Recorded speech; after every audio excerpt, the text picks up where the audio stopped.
All righty, welcome. My name is Luke Darnell. I am the host of the Pitmaster podcast, and thank you for this very special episode that we're doing tonight. Thank you for attending. For those of you that may jump on here, if not, we're going to be recording this and putting it out on our streaming platforms later, so you can check it before the election. So let's get started and let's bring in some people here. First, I'd like to bring in Lex Vanegas. Hello, how are you today? I'm doing great. How are you? I'm good. Thanks for being on. And next we have Joe Osbrink. What's going on, fella? What's up, Luke? Not much. And next we have Mr. Joel Fleetwood. How you doing, buddy? I'm great. How are you doing? I am great. We are coming up pretty close to the KCBS Board of Directors election. I believe voting starts on Monday. Is that correct? Nope, 26th. 26th. Sorry, day Yep. after Christmas. I'm glad it doesn't start Monday because that's my birthday, and I really didn't want to, have to deal with all that. Well, happy birthday. Well, thank you. You're welcome. Doesn't count because it's not my birthday yet, and I'm very particular. So you'll have a chance on Monday. Okay. Fun stuff. So I think we have an exciting slate of candidates this year, which is why I wanted to have. I know the three of you the best, probably outside of Gene as well, who couldn't be with us tonight. But I wanted to have you guys on, so just so we could talk about KCBS and the upcoming uh, banquet and the upcoming election. And Joel, you're the current president of the board. Is that correct? That is correct. And we were just talking beforehand about something exciting that's happening at the banquet this year. You want to go ahead and tell us what's happening? We've been trying to get the word out, and probably can learn and do a little bit better on that based on the reactions when I told you guys. But those of us who have attended a lot of banquets or pre-COVID banquets will remember a contest raffle that was done where they would raffle off entries to contests, and then there's a whole like black market contest buying and selling and trading going on, and so that will be coming back this year. So bring your dollars because we're going to raffle off a lot of free contest entries. Well, I know from my personal experience, I am super stoked that this is happening. In the banquets that I've attended, this was always one of the highlights. And you're right, the aftermath of the drawing is like my favorite part. The horse trading and the you Yep. know establishing the market. I mean, I remember trading entries with you, Lex, at a couple of ones previously. Yeah, it definitely was my favorite part of the whole awards banquet. Even getting awards was second to this. So I bartering and agree. trading and yeah. Joe, have you ever been to a KCBS banquet before? I've not. I'm looking forward to it to this year for sure. Let me tell you, back in the day, and it's been a minute since I've been to one, but it basically is just a family reunion of barbecue people, like every contest is. But you're not in barbecue clothes, and you're not having to prep stuff, and you can talk to people that you don't normally get a chance to talk to and learn some stuff. So I think, and as we talk about the election and stuff that's happening this year at the banquet, I think, you know, it's shaping up to be a pretty good weekend in Kansas City. We've got the Hall of Fame that is happening as well, with a newly minted member of the Hall of Fame here with us, and Lex. Congratulations on that. Thank you so much. We still can't. We're still in denial at this point. So But I really think, and this is a credit to you, Joel, and your leadership as the current president of the KCBS board, and getting this recognition done for some of our best teams in barbecue history. I think that this is really going to give an opportunity for those that attend to really rub shoulders with the best of all time. Yeah, and there was a lot of work that went into it and a lot of back and forth on how we were going to do different things, and I'm glad we were able to pull it together this way, and I'm really looking forward to that Friday night, the Hall of Fame mixer, and oh yeah. I think that'll be a really good opportunity for people to meet the great Lex and Richard and then obviously Travis and Brad and all of those guys, Tim as well. So it will be it'll be awesome. Like I'm really excited for it to get there and it's going to be a cool atmosphere, I think.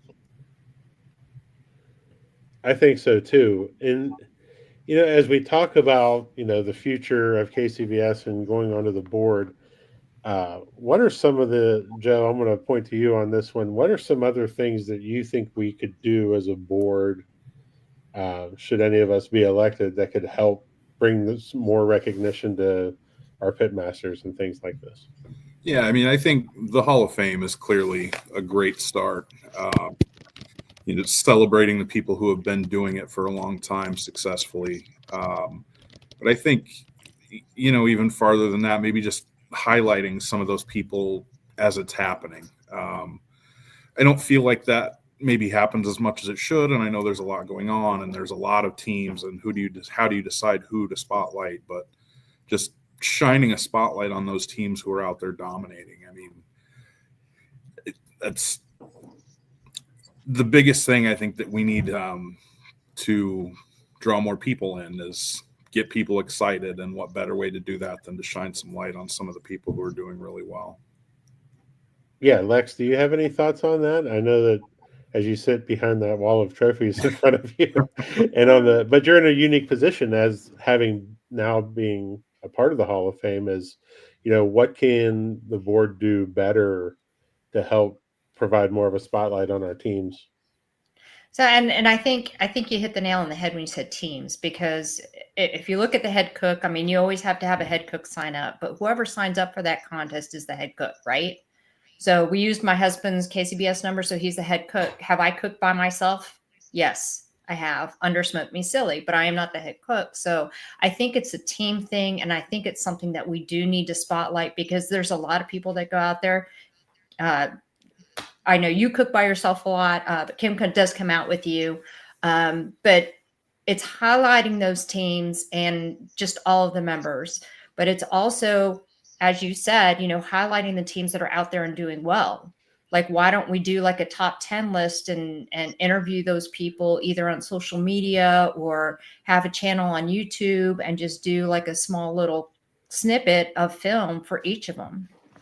Do it monthly, do it weekly, do it quarterly, but do it.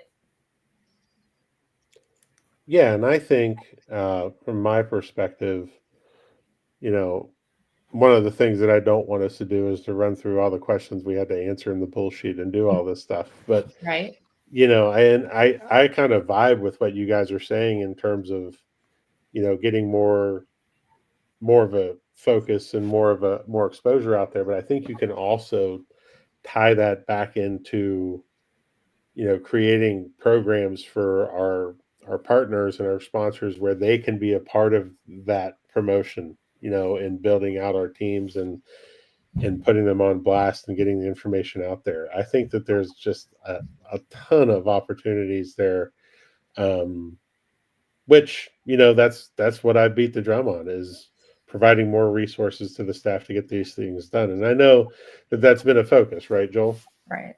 Yeah, and it's about recognition, right? And one of the things that there's been some talks about, but that I'd still like to see, and it's I doubt it's going to happen this year, but maybe for next year would be, I've been thinking about like a road to the Hall of Fame, right? So let's recognize people when they get to 500 points or 1,000 points or what have you, because those are kind of some milestones, and it has a multiple benefit, right? We're all out here, whether you're doing it and you have you're Brad Leiniger, or whether you're the guy that cooks 1 or 2 contests a year. Nobody's really making money doing this, right? I mean, so we're doing it for the bragging rights and the recognition and the hopefully a cool, like a square trophy or a barrel head, but a trophy of some sort, even if it's a bowling trophy with a pig on it. So to me, it's all about that recognition, and I think we could even extend that. So Lex, I don't know how many points you guys have in that off the top of my head, but if you got to, since it's 2,000 to qualify, if you got to 2,500 points or 3,000 points, then you get that. And not establish new levels of the Hall of Fame, but also recognize who really is out there and continuing to go forward even after they hit that threshold to get into the Hall of Fame. So things like that. One of the things that we are doing this year is we're going to recognize the perfect perfects again. I always tell a story. Luke, you may not remember this, but the first time we ever met was at a banquet in, it was either 2017 or 2018. It was after you'd won Chicken Team of the Year. And we were at the same table, and we were only there because we got a perfect perfect. Like, we were cooking 6 contests a That's year right. at the time. Like, we were nobodies of nobodies. And that was the reason we went. And I understand maybe somebody isn't flying in from LA or from Florida or something just for a perfect pin when they can mail it to them, but we're going to sell more tickets to the banquet this way, and we can just recognize people, and people get excited for that. So let's continue to do as much as we can. Well, perfect's a huge accomplishment, really. If you think about it, I think we've only had maybe one. To this day, that's the only one we've had.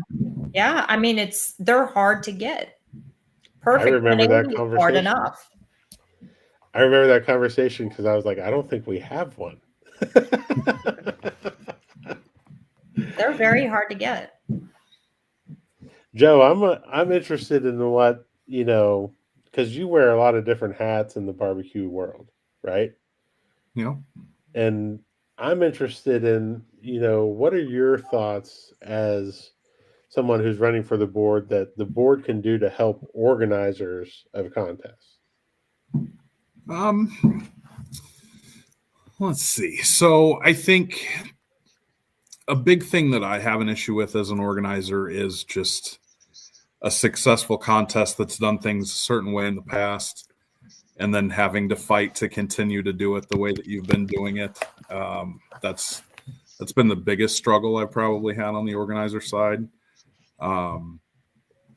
Maybe getting some more out of, I don't want to say it.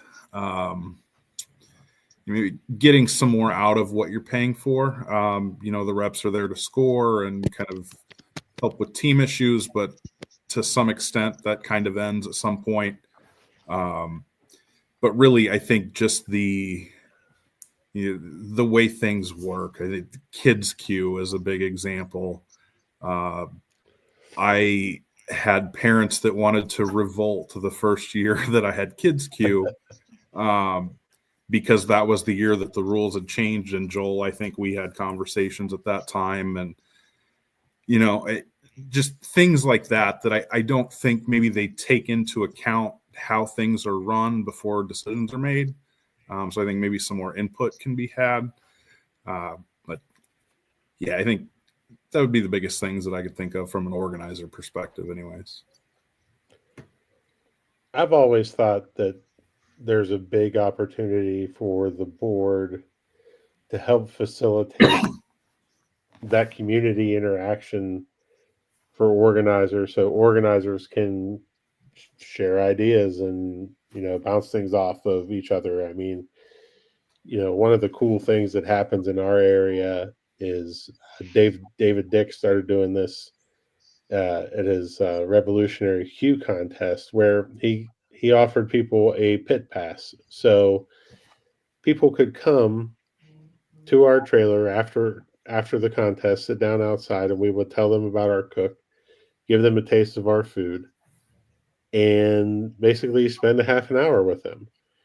And that was, I remember I did a couple of other things for Dave that he did that were interesting, but this was interesting because I actually went to Charles's trailer where he was hosting 6 people, and he didn't know I was coming. So it kind of, I think it put him on edge a little bit, which is what I do to Charles. It's kind of my jam. And, but I got to sit there and compliment him and answer questions from a different perspective. So, but he charged those people $100 a ticket to go and do that. And he had, I don't even remember how many people, but he brought in a lot of revenue, a lot of non-entry fee revenue to his contests. And that's an idea of something that could be duplicated and shared. And, we all know that contests have a hard time right now. And I think there's a bunch of ideas from all around the country where if there was some sharing going on, it could really help our hobby out. Yeah, I totally agree. That's an awesome idea. I know they did something like that in, except it was judges and teams in New Harley, Georgia. They wouldn't give the teams their goodie bags. They would give them to the judges and assign. You'd have to pull out of a bag, what team you got, and then after you finish judging, you go over to that team and give them their goodie bag, and they could sit there and talk to you about, how did judging go, how did the cook go, and we gave ours a to-go bag of our barbecue. So, but I mean, that was really cool. But yeah, that's a great idea to charge those people in there to come and talk to you for half an hour and get that Pitmaster experience. Yeah, it's pretty. Go ahead. I think that's a great idea. Like, they have the organizer portal on the KCBS site, but that's just a lot of printed material. If you had something where, like you mentioned, I would have never known about that because I don't know Dave. So, if there was some kind of a resource to get everybody together like that to share ideas, that'd be really good. Yeah. And I think that could also extend to other, I don't want to call them, I was going to use the word factions, but other, seems a little nefarious, other different parts of our membership in terms of, like Lex, you're now a rep, correct? Mm-hmm. I am.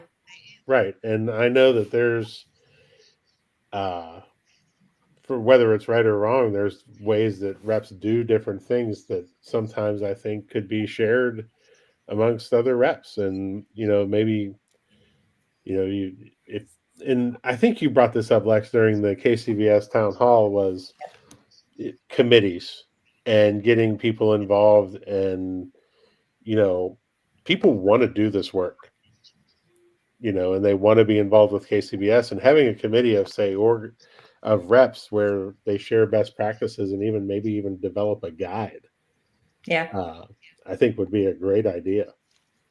Well, and they have documentation in there, but it's like, and I guess they every now and then, I haven't been on one yet.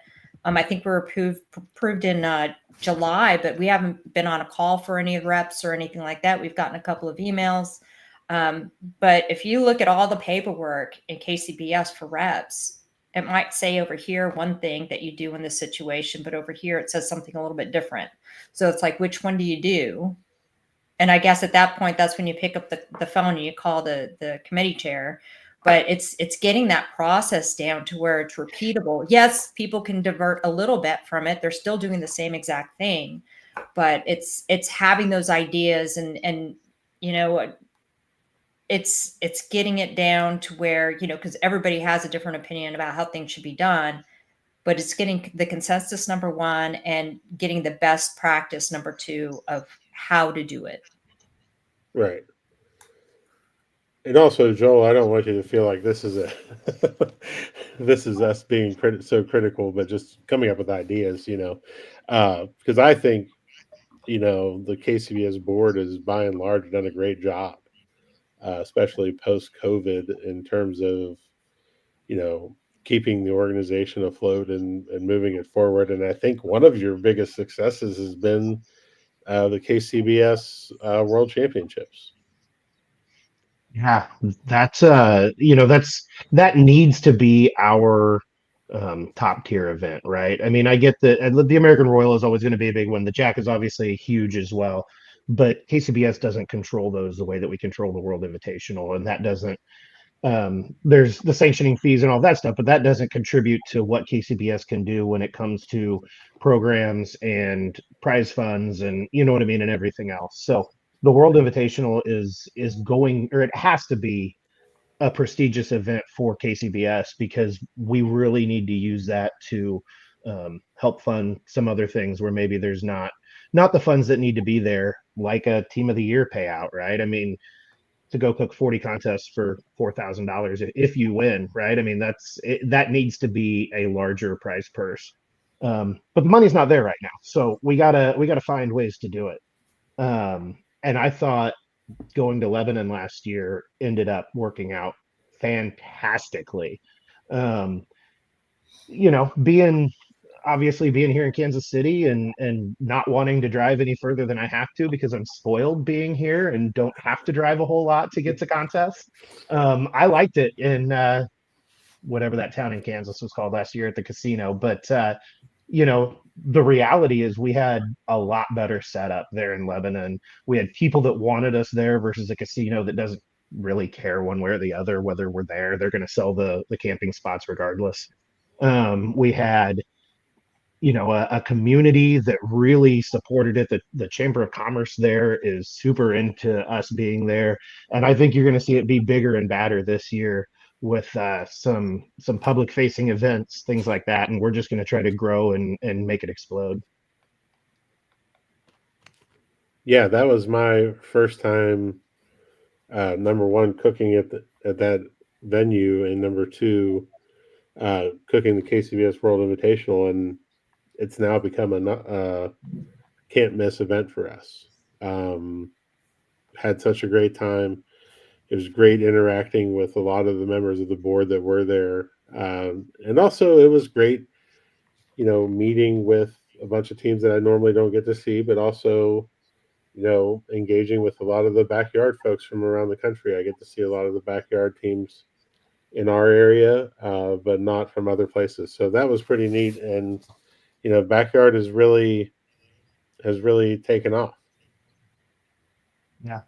Yeah, it's something that we've seen a lot of growth in, and we've tried to support with doing an overall team of the year in backyard this year and things like that. So it's something definitely that we have to keep front of mind, because that is most people's first entry into competition barbecue is through that backyard, and it's a really good opportunity to grow masters teams, but also just grow people that are talking about KCBS and talking about competition barbecue.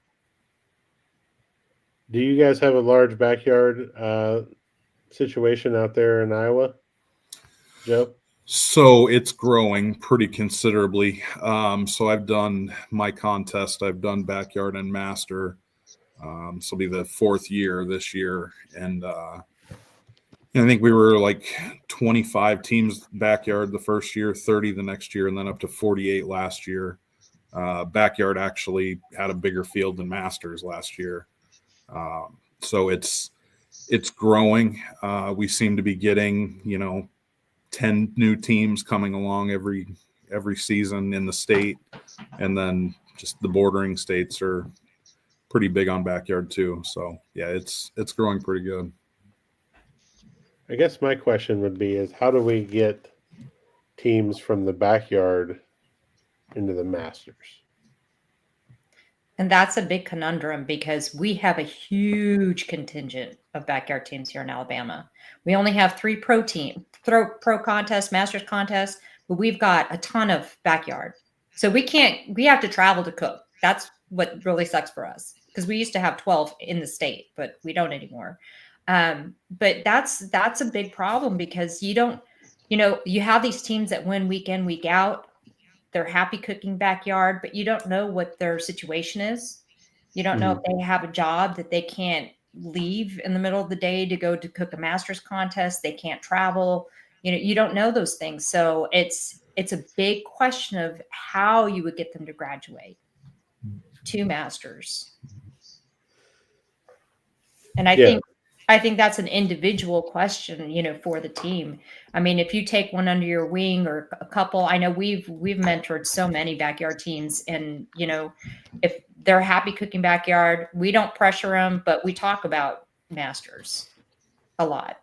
So, I mean, because that's what we cook, and some of them actually went to the invitational, or they went to the open, and they went to the invitational. They cooked the open, and they did so well. So Right. they can compete at the master level. And there's Right. any one of these backyard cooks in Alabama, I would put them up against any team, because they're that good. Right. And I think I'm maybe harder on our backyard teams here in the Mid-Atlantic than I am most, because I've taught a lot of them. And, I've always we'll go up to somebody and be like, when are you going to start cooking the brisket? You're good enough. I'm tired of getting my ass kicked by you in single meats. And Joel, you might be able to answer this. Has there been any conversation of just making it 2 meat versus 4 meat? I mean, Yeah, there's been some discussion around that. I think at some point, I think you'll see some sort of changing of the backyard setup, not in a way to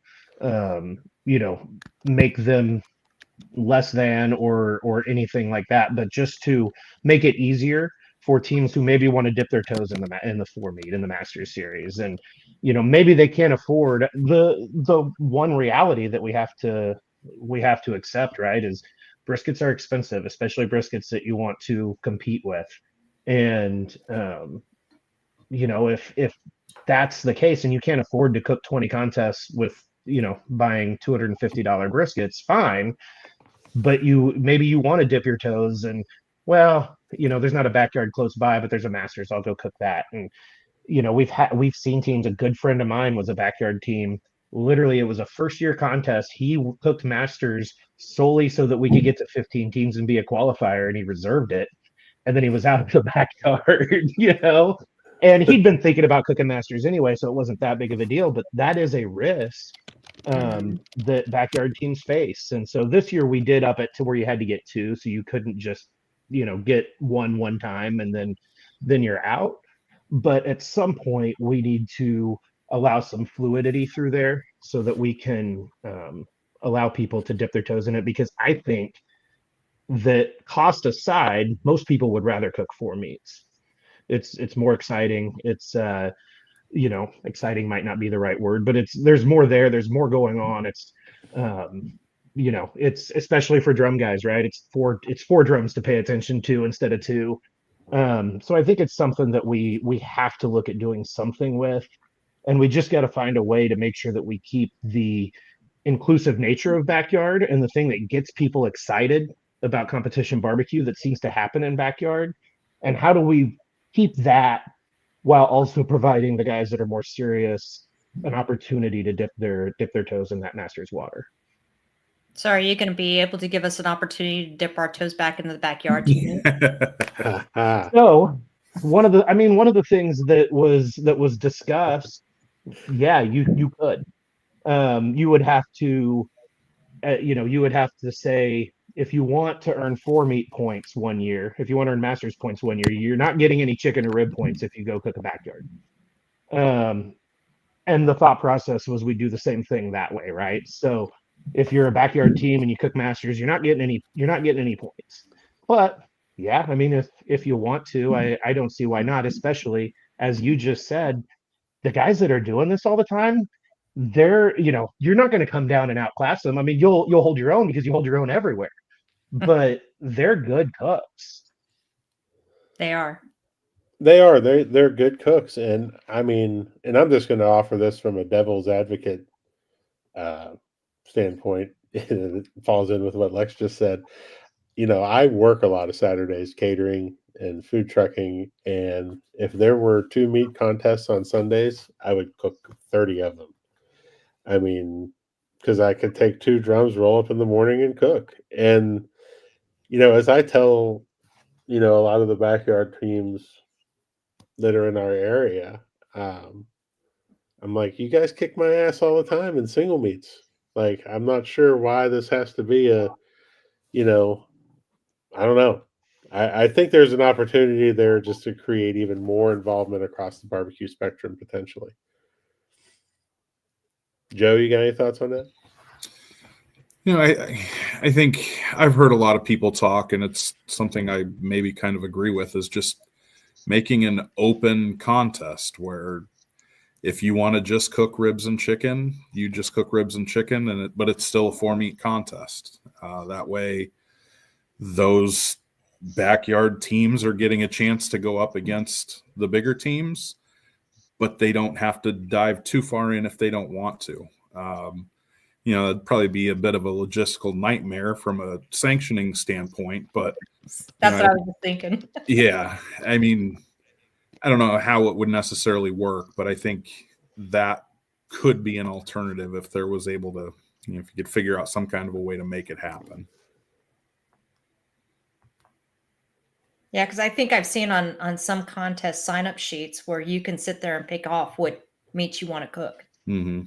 So, I mean, if there's a way to do it, I don't know how the sanctioning would work though on that.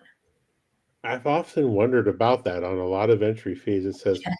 click all the and I think that used to be a thing back in the day where, and you still see it at some of the local contests around here. You get a local team that is just going to come in there and cook ribs and chicken in the Masters contest. Mm-hmm. And it's the one contest they cook a year. And, I just think that there's some built-in opportunities there. I mean, their backyard didn't really exist when we started cooking. There was maybe one backyard contest in our area. And, people were like, oh, well, how did you do in backyard? I'm like, we never cooked that. We were all the way in from the beginning. But also then the notion was if you won a backyard contest, you were done. You had to go pro. But that was more of I don't think that was ever sanctioned, right, Joel? That was just more of Well, for a long time, it was if you could cook 12 contests, or if you had a grand or a reserve, you had to move to Masters. When that was input, before I was conscious of all of this goings on. So Yeah, I don't think that was I that don't long know. ago. no, it's definitely within the past 12 years. Yeah. Because it Yeah. was well, this year was the first year that we had two. That was something that when I was on the backyard work group the year before when we started it, that we did, was to try and provide some more relief and get rid of that.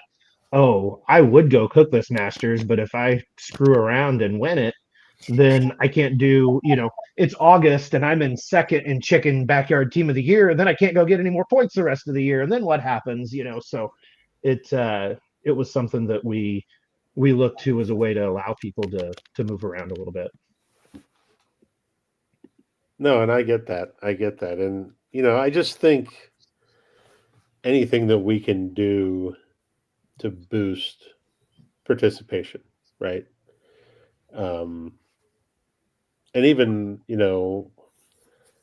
one of the things that we really, at the end of this year, we really started doing a lot, and it was for selfish purposes, but we started having judges cook with us a lot, which is something we used to do a lot of. We got away from it, had one bad experience, and then had 3 really good experiences this year.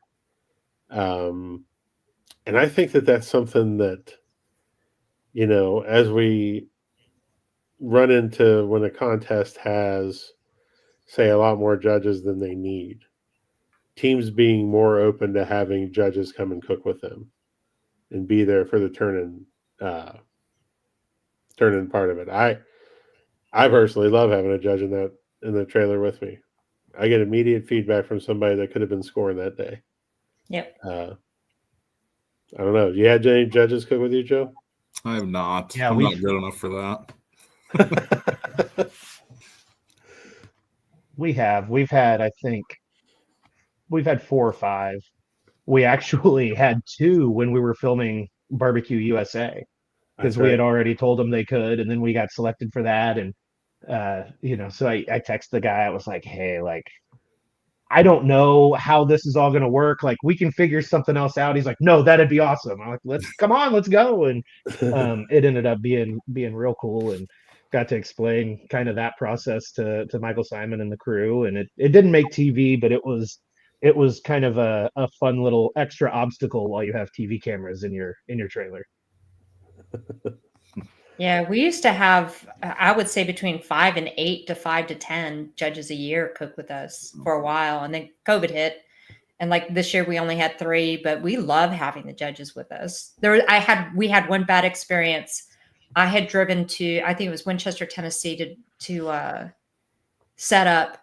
So I'm sitting there setting up. The judge comes in. We go through our whole spiel. This is what we're looking for. Start talking about the meats. I turn around. He's taking notes.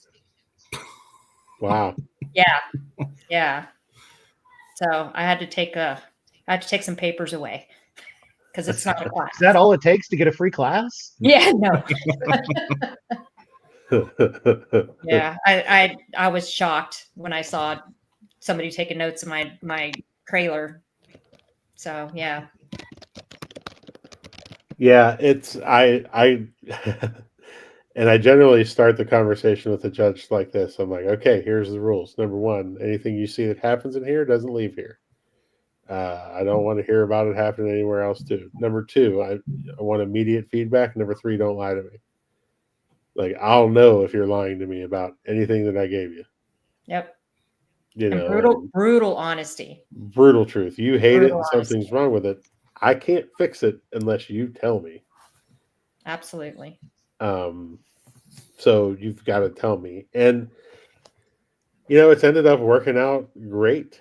And it's something that we're going to do a lot more of in the future. And I think that, creating more of that community between teams and judges, I think, is a real opportunity for KCBS to, to get those two groups, working together a lot more.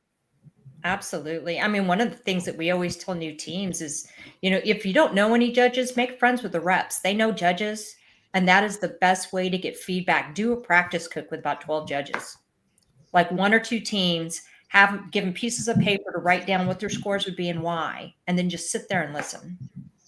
That is the best feedback you will ever have. And That's of course, with the caveat of brutal honesty. Yeah. We've done that probably 7 out of the 11 years we've cooked. Yep, us too. In the beginning of the year, we have 8 to 10 judges come to the house, and mandatory comment card for everything. Then we talk about it afterwards. Yep. And they also get the speech. And sometimes I'll make something mess up on purpose, just to see who's lying and who's not. We're not that devious, Luke.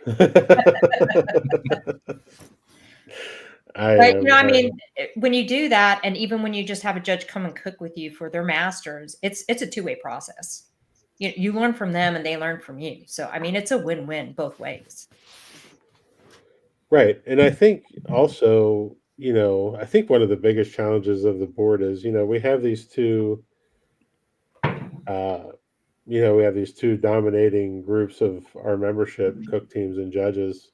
And it's, how do you recognize a judge? Right. Yeah. And I think that's always going to be a struggle. And I think, we are having judges into the Hall of Fame, right? Mm-hmm. Yeah. So, I think it's really trying to figure out ways to engage that part of the membership, but also, knowing that, this is the competition side of the membership as well. So we have a comment here from Leaning Jowler that Backyard Team said he had a judge cook with him this year and it was a great experience. A lot of useful information. That's awesome. Also one from Australia, our friend Lucas Armstrong. He's got a great name. We finally met this year after being friends for 11 years online. We met at the Jack and it was awesome to meet that guy. But he seems that there's a lot of a push for more meat supplied contests. Is that something that gets talked about on the board at all, Joel? Not really. That's more of a, I think it's a great idea if an organizer can make it work, right? There's been some meat supplied contests that at a very high level that I would say have been successful. There's a handful split throughout now. There's a competitor series one here in town that the winner gets like rights for one of the restaurants in the airport for a year. That is a meat provided. They want you to cook the meat they're going to use at the restaurant, right? So we cook choice briskets. We cook, it's prairie fresh ribs and pork, but not the primes. And this year they did let us bring our own chicken, because that was last year. I had some that before I started trimming them were about 2.5 ounces, so that provided a challenge. So this year they heard enough complaints about the chicken that they said just bring your own, it's fine. So, they happen. I would say if the teams want it and there is a demand there, maybe talk to some of the organizers around there and see if they can make it work. It's probably Joe, you can probably answer this better than me. I've never tried to really find a ton of sponsors for a contest. I guess there's one here in town the last year that I did, but it's probably easier to go to a grocery store and ask for a bunch of ribs than it is a couple $1,000s in cash, I would think too. So maybe an enterprising organizer could come up with the sponsors to make it work and not be crazy expensive, though certainly the teams I assume would be open to paying a higher entry fee if that was the case. Yeah, I mean, it probably would be easier to go for that, but then, you got to get a reefer to hold everything or find a way to keep it cold and make sure everything's consistent enough that nobody's going to bitch about what they have. I mean, that's never not going to happen, but it's got to be consistent. We're going to complain. Yeah, right. We don't do that. Barbecue people don't do that, do we? I always say the number one problem with barbecue are barbecue cooks. No lies told. Yeah. I've cooked a couple of meat provided contests. I honestly don't enjoy them. I don't either. I think that part of this hobby and part of this skill set is selecting your meat. And I think that I'm 80% of the way there before I get there. Just because I spend a lot of time on that. And, I think that's maybe that's an opportunity in terms of, education that KCBS can look at in terms of what are you looking for when you go buy meat. Maybe a series of, 4 basic webinars for each of the 4 categories and be like, this is good, this is bad. Like eliminating that information curve in the beginning for people who are just wanting to start out. Yeah, I like that. And Brian Corbett, he just left a comment. He said logistics are difficult for meat provided. Yeah, that's a big deal for an organizer, right, Joe? Like, yeah, getting that the would meat, be housing the meat. Especially a bigger contest. I mean, that would be nearly impossible. Not impossible, but it would be really hard. Yeah. Yeah, and that one that I was talking about, I mean, it's 35 teams, and it's they did bring a refrigerated trailer, but they also had all the meat in coolers too. So everybody, you just kind of picked up, you drew a number and you got that numbered cooler, and that was your meat. But it certainly has its difficulties, and it's not something that I wouldn't do if the payoff wasn't good enough if you pull it off, so. Right. Well, I think there's a lot of opportunity moving forward. I think a lot of the groundwork has already been laid down by the current board. And I think, I think there's some great people running this year. There's 4 of us on here and a couple other people who couldn't be with us who I really like, but there's only 3 spots. I'm hoping that this particular class of candidates, either elected or not elected, in some way serve, right? Yeah. Whether it's via committee or I just think that there's a heck of an opportunity here to involve more people and get more people's buy-in. Plus, my background in association management committees is where you built your leaders up from for future boards of directors. And I just think there's a lot of opportunities there. I totally agree. There's a ton of good candidates on this ballot. So it's going to be a fight for sure. Yeah. Oh, put your dukes down, big guy. Yeah, cool. No, I agree. Yeah. Go ahead. Oh no, I was going to say, we've been on here for 45 minutes. I was going to give each of you a few minutes if you wanted to make a pitch uh, to try and convince those that'll. And there are people watching right now, but this is going to be available um, on my YouTube channel. I hope you guys share it out. It's going to be available on the Facebook page as well. And I think I think I might even try and do another one next week and try and get 3 more. And just because I think these conversations are good. So yeah, why don't you start us off, Joel? And if there's give us a couple minutes about why we need to elect Joel. Yeah, I mean, I think my pitch will naturally be a little bit different, right? Because I'm already on the board. But at the end of the day, if you look back at the last 3 years that I have been on the board and the things that we've accomplished and the things that have come out of it, and certainly I would never insinuate that that was all completely me. There are 9 in the first year, 10 of us that all put in a ton of work that I think a lot of people maybe don't see behind the scenes to make this whole thing happen. But when I came on the board, I wanted to increase our financial or improve our financial position. We've put a lot of work into that. We are saving money in a lot of different places so that we can hopefully provide more to the membership. We've looked at expanding and figuring out the backyard and finding a way to make the backyard cooks feel more appreciated and understand that we know what they do is also difficult, and they also put in a lot of work and spend a lot of money, and we're grateful for that.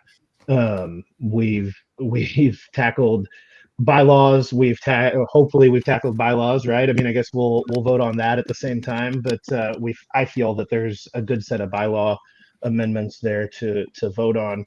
We've unfortunately had to tackle some less enviable things after the American Royal last year, things like that. And I feel like we've come out of each of these situations stronger, even if maybe in the immediate aftermath it didn't look that way.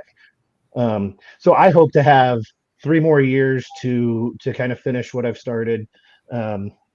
I think the thing that I'd like to leave people with is that my belief is that it's all about recognition and engagement. And if we can recognize people and we can engage the public, then KCBS is going to be in a much better spot moving forward. Right on, Joe. So I think, I'll tag team off of what Joel said there about public engagement or just engagement overall. I think the more people we can get in, the more members we can get, the more people we can get involved. It's just going to benefit everyone, membership, the society as a whole, everything. New ideas, using social media maybe more than we are, reaching a younger demographic. I've spent the last 2 days watching some show I came across the other day, Barbecue High. It's about high school barbecue teams in Texas. It's like a 6-part documentary that follows like 4 high school barbecue teams in Texas. Things like that. There's no TV deal in the cards. Let's know that most likely. But with social media nowadays, there's a lot of different ways that we can reach people. TikTok, YouTube, Facebook seems to be the main one currently for KCBS, but expanding into those other areas and maybe thinking of different ways to get your information out there, highlighting those teams like we talked about earlier, doing video series on some teams like that. That should, in theory, help some engagement, bring in some new members, get some new blood in the game. And then, Luke, you talk about partners. I was on the Iowa Barbecue Society board during COVID and coming right out of it. Our budget was down. I mean, we were down like 300% at one point. I think it's impossible to be down 300%, down 75% once we got out of COVID. But then that first year, a couple of us got together and we're trying to brainstorm ways that we could build that back up since we lost all of our fundraisers. So we started a partnership program, bringing in partners that wanted had some interest in barbecue, and figuring out ways to work with them and bringing in funds from them for that to be able to provide other things to the membership. So, the engagement and bringing in new members and partnerships, I think, would be the three biggest things that I'm looking for. Very cool. Lex? Yeah, I don't like to be a parrot, but again, going last is good, but a lot of people hit on, like I said, we've got really good candidates this time, and a lot of us think a lot of the same things. I do think that public engagement is a big thing. You brought up the barbecue high. That's one of the things that I want to focus on. Our demographic is aging rapidly. I am not a spring chicken. And somebody had called me after the town hall, or not called me. They messaged me on Facebook and said that there was a high school that contacted them because they were interested in starting a barbecue team. And he just sent me today the National High School Barbecue Facebook page, which I think is freaking awesome. But I think that's a good partnership for KCBS to have. And whether you have Pitmasters mentoring, judges mentoring, they could start out either in masters or backyard. I know I brought up Tallulah Falls Pit Vipers last time, at the town hall. They are phenomenal. They are just outstanding cooks, and they dominate in backyard, even though they're in Georgia. But no, I mean, they do great. But, that's getting them in early and young. When they're young like that, it goes back to the kids' queue, right? They can do kids' queue until what, 16? Is it 16 or 17? I can't remember. 16. Yeah. So, they can do that. But then once they turn 17, what do? They should be in high school already, but maybe they're on a team. Maybe they're not. Maybe their high school doesn't have a team yet. And maybe that's something that they can reach out to their high school saying, hey, I did this for KCBS since I've been 5. Can we get a team here for the high school and get people in that way? But I think those partnerships are going to be key, and not necessarily, I know you talked about, bringing in partnerships that had finding something in the barbecue that they wanted and, to bring in some money that way, but it doesn't have to be like that either. So we've got the Barbecue League. They do videos. They pay for their videos. So why can't we just swap links and get some of their membership over to KCBS that are not KCBS members, and give them some kind of videos or something like that, that we do, highlighting our Pitmasters, highlighting our judges. We should be doing that as well on video. We could do like training, hey, you guys just judged, chicken from the KCBS World Invitational. What did you think? What flavor profiles did you have? Things like that. You don't know who they were eating, but I think that would be really cool. But I think that would gain a lot more interest, and I think that would also bring our membership engagement higher. But I agree. Yeah. A lot of good ideas, guys. I'm glad that we got to have this sit down and do this. So I think we ought to give Luke, you ought to get some time as well. So why don't you, I'll kick it over to you and let you give your closing speech. I actually probably am going to do another one of these next week. While I love you guys and want to promote you, and I really hope that all of us can get elected, I'm going to have my own podcast with just me. No, but I think we're all, on the same page. And I think it's a great thing to have these conversations as we're moving forward with the election, and that, especially, and I think it's cool having Joel here, who's the current president, and seeing how, as the three of us are candidates, and how our ideas and our thoughts mesh with what's currently been happening, with the board, but also what they're thinking about moving forward too. And I think that's important, because you want a group of people that's going to work together, and a group of people who's going to be there for each other and hold each other up and do the things that you need to do. So I really have enjoyed this. I think a lot of us, we're all on the same page, and we all want our hobby to move forward. And I think that's a great thing. So I just want to thank you guys for being on here tonight. Thank you, Luke. Thanks for having me. Yep. Take care, guys. We'll see you soon. Thanks. Good luck, everyone. Thank Good you. luck.